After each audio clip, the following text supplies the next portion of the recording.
အခုတင်မဲ့တင်ငယ်စာကတော့ image ထဲမှာရှိနေတဲ့ canvas site အကြောင်းကိုရှင်းပြချင်ပါတယ်အရင်ဦးဆုံးပုံတစ်ပုံဖွင့်ထားပါမယ်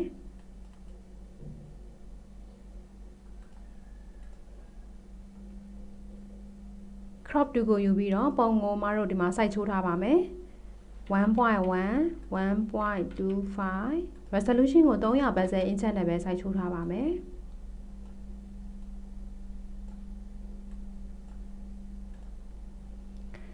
image ထဲမှာရှိနေတဲ့ canvas size ဒီပုံမှာကိုဆောင်းနာတော့မတို့က 1.1 1.25 inch တွေနဲ့ site ချိုးလိုက်တာဖြစ်ပါတယ်အခုဒီမှာလဲသူက width နဲ့ height မှာမတို့ချိုးထားတဲ့ site ကလေးကိုလာပြမှာဖြစ်ပါတယ်တကယ်လို့ relative မှာအမှတ်ဖြုတ်ထားလိုက်မယ် အမှတ်ထည့်ထားမယ်ဆိုလို့ရှိရင်တော့သူကမူရင်း site ကိုကောက်ွယ်ပေးထားတာဖြစ်ပါတယ်ဒီမှာ width မှာ1လို့ရိုက်ထည့်မယ် height မှာ1 inch width မှာ height 1 inch ရိုက်ထည့်မယ်ဆိုလို့ရှိရင်မတို့ကသူ့ရဲ့အပြင်မှာတလက်မစီအပိုသားထိုက်ပြီးတော့ယူတာဖြစ်ပါတယ်တကယ်လို့ဒီမှာသာ -1 ဒီမှာလဲ -1 လို့ရိုက်ထည့်မယ်ဆိုလို့ရှိရင်တော့သူ့ကိုမတို့ကထပ်ပြီးတော့ဒီယခုလက်ရှိပုံထဲကနေပြီးတော့တလက်မစီပြန်ပြီးတော့နှုတ်လိုက်တာဖြစ်ပါတယ်ဒီမှာတော့မှထပ်ပြီးတော့ပေါင်းထည့်ကြည့်ပါမယ်1 1ပြီးတဲ့အခါမှာအာသာဆိုတဲ့နေရာလေးမှာဘယ်နာကနေပြီးတော့ထပ်ပေါင်းထည့်ချင်တာလဲစင်တာဆိုလို့ရှိရင်တော့သူကဒီဟာကိုအလဲကောင်မှာထားပြီးတော့အပေါ် 0.5 အောက် 0.5 ဘေးတွေကို 0.5 စီတိုးပြီးတော့ဒီ site ကိုထပ်ပြီးတော့ချဲ့မှာဖြစ်ပါတယ်တကယ်လို့ဒီမှာမှစင်တာထားကြည့်မယ်ပြီးတဲ့အခါမှာသူကဒီမှာပေးထားပါသေးတယ်ဒီထပ်ပြီးတော့ထည့်လိုက်တဲ့ site မှာတဲ့ foreground ကလာယူချင်တာလား background ကလာလိုချင်တာလားသို့မဟုတ် white အဖြူရောင်ယူမှာလားအနက်ရောင်ယူမှာလားမီးခိုးရောင်ယူမှာလားဒါမှမဟုတ်ရင်တခြား color တစ်ခုယူမှာလားဆိုတာကိုဒီမှာထပ်ပြီးတော့ရွေးလို့ရပါသေးတယ်ပြီးရင်တော့ okay ပေးလိုက်ပါမယ်ဟောဒါဆိုလို့ရှိရင်အပြင်မှာ 0.5 ဒီဘက်မှာ 0.5 အပေါ် 0.5 အောက် 0.5 တွေနဲ့မတို့ဒီမှာလာပြီးတော့ထပ်ပြီးတော့တိုးသွားပြီဖြစ်ပါတယ်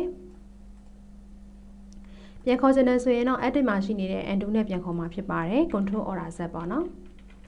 image ထဲမှာရှိနေတဲ့ canvas size ဒီအပြင်မှာမတို့ကအပိုသားလေးလိုချင်တယ်ဥပမာ 0.2 လောက်ပဲလိုချင်တယ်ဆိုရင်တော့ width မှာ 0.2 ရိုက်ထည့်မယ် height မှာ 0.2 ရိုက်ထည့်မယ်တကယ်လို့ relative မှာအမှတ်ဖြုတ်လိုက်ပြီဆိုလို့ရှိရင်တော့သူကမူရင်းပုံစံကိုသွားပြီးထိခိုက်မှာဖြစ်ပါတယ်ဒါကြောင့်မို့မတို့ကမူရင်းပုံကိုမထိခိုက်ချင်ရင် relative မှာအမှတ်ထည့်ထားရမှာဖြစ်ပါတယ်ဒီမှာအမှတ်ထည့်ထားလို့အပေါင်းလက္ခဏာအနေနဲ့ရိုက်ထည့်မယ်ဆိုလို့ရှိရင်တော့ပုံတွေကိုထပ်တိုးတာဖြစ်ပြီးတော့ပုံရဲ့ site တွေကိုထပ်တိုးတာဖြစ်ပြီးတော့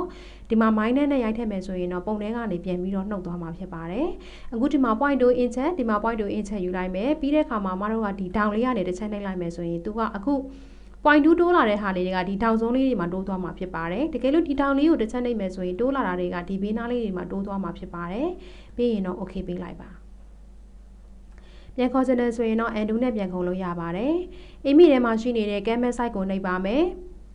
ပြီးရင်ဒီမှာ -0.1 ဒီမှာ -0.1 လို့ရိုက်ထည့်လိုက်မယ်ဆိုလို့ရှိရင်သူကဒီမှာထပ်ပြီးတော့အထဲထဲကိုပြန်ပြီးတော့ချုပ်ယူလိုက်တာဖြစ်ပါတယ်။ Okay ပေးလိုက်မယ်ဆိုရင်တော့သူကမူရင်းတက်ကနေပြီးတော့ -0.1 တွေကိုထပ်ပြီးတော့နှုတ်ယူလိုက်တာဖြစ်ပါတယ်။ဒါဆိုရင်ပုံကဒီမှာအထဲထဲကိုဖြတ်တောက်ပြီးယူသွားတာဖြစ်ပါတယ်။နောက်တစ်ခုကတော့ image ထဲမှာရှိနေတဲ့ duplicate ကတော့ဒီ image တစ်ခုကိုနောက်ထပ်တစ်ခုထပ်ပွားခြင်းနဲ့ဆိုရင်တော့ image ထဲမှာရှိနေတဲ့ duplicate ကိုနှိပ်ပေးပါ။